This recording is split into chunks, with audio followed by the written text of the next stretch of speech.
12 million people have the right to vote in Kazakhstan, but most of the lower house is viewed as supportive of the government.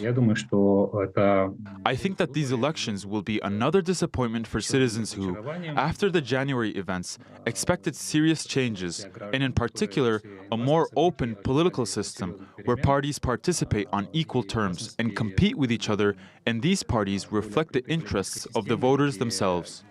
The polls will run under new rules approved in a referendum in June.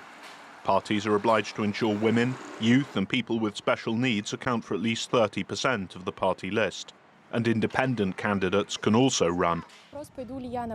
On whether or not I'll go to the elections, most likely I'll vote because I think that my civic stance is important. And for the first time since 2004, there are also independent candidates, public figures, political activists running.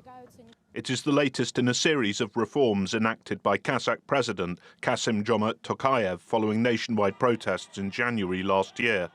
Tokayev saw the protests as an attempted coup and relied on Russia's help to suppress them. But he also responded to the unrest with various reforms. He also called a snap poll in November in which he won more than 80% of the vote.